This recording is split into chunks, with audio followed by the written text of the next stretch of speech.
Let's talk about mana curve. If you're new to Commander, you might have heard the term tossed around without knowing really what it means. Good news, it's actually not complicated, but it is super important. Your mana curve is just the spread of mana values among all non-land cards in your deck. Think of it like a graph. How many 1 mana spells, 2 mana spells, 3 mana spells, etc. When laid out, it should literally look like a bell curve you'd see in a local university. A proper curve should peak somewhere around the 2 to 4 mana area.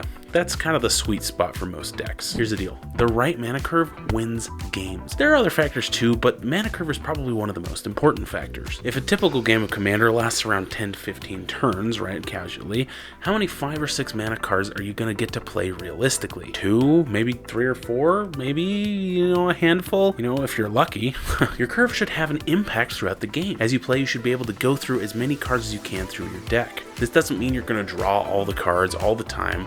Sometimes this just means that these cards will go back to the bottom of your library or in your graveyard, but at least you've seen them. Before I knew about any of this, my games would consist of me playing 1 land per turn, if I even got them, and having a big handful of big creature spells that I would hope I could play later in the game. This can be boiled down to poor deck build, meaning that each turn I played 1 or 2 spells max. You should be able to do a lot more by turn 6 than just play 1 Soul of Innistrad. If you crank out cards during each of your turns, you're going to have more responses, more plays, more options, etc. Let's break this all down. Lower curves are better. The lower the mana curve of your deck, the more spells you'll be able to play in any given game. You can usually tell which decks are CEDH level and which ones are casual based on their mana curves. Which one of these curves do you think is a level 5 and which one do you think is a level 1? There are of course always exceptions to this, like if you're playing Radagast Wizard of Wilds deck that you just want to play big spells, but when you play this kind of deck, your lower cards kind of offset that somehow. But for the most part, big spells should hit like a truck. If you're going to cast a 6+ mana card, you need to make it count. Dragonstorm,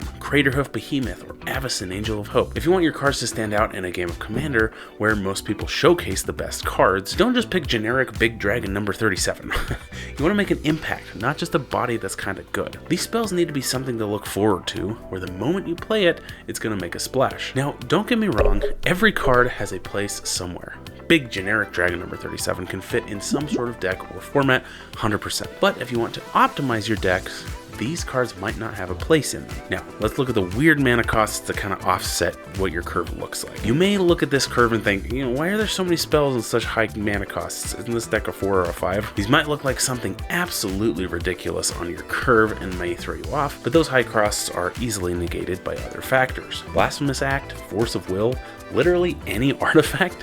These technically cost a lot more mana than we'd like to pay, but they have secondary effects that help cast them for little to no mana. And have you ever seen anybody pay full price for an artifact? Come on. Don't be fooled by this when you're building and laying things out.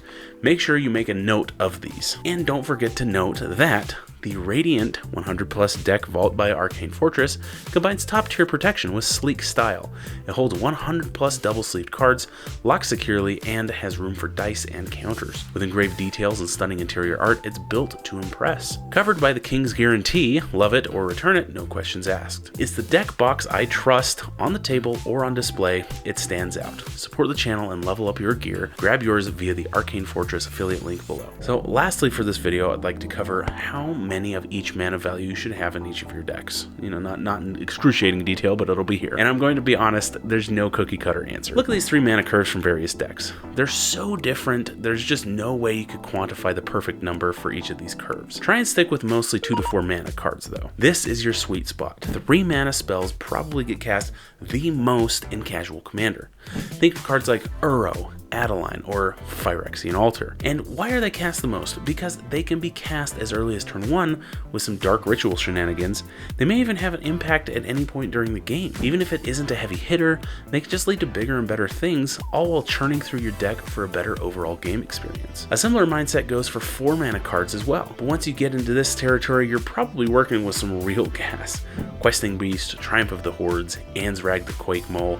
Okay, I like green if you can't already tell. Once you get higher than that, you're in the danger zone. You can't put too many 5+ mana cards in your decks. These are getting to be extremely powerful, but however strong they may be, they can't operate if you don't have the groundwork laid out from lower mana cards, like your Wayfarer's Baubles or Rampant Growths. As you can see from this curve, in order to have a more powerful deck, you need to keep your numbers in check. Am I beating a dead horse at this point? Now, to help with all this, you can do what I do and just lay out your cards on the floor or desk to visually see where your curve is and how it's doing. But if you mainly build decks online, sites like Moxfield can make it really easy to adjust and see your curve. I use this all the time to see other people's curves and when I've forgotten my own decks and what it looks like. Now, we've covered a lot in this video and hopefully it made sense, but here's the bottom line. If these decks aren't playing the way you want, this might be the first place to check. And if you're just getting into Commander or Magic in general, don't worry, I've got an entire beginner-friendly playlist you can check out right here. Got any questions? Drop them below.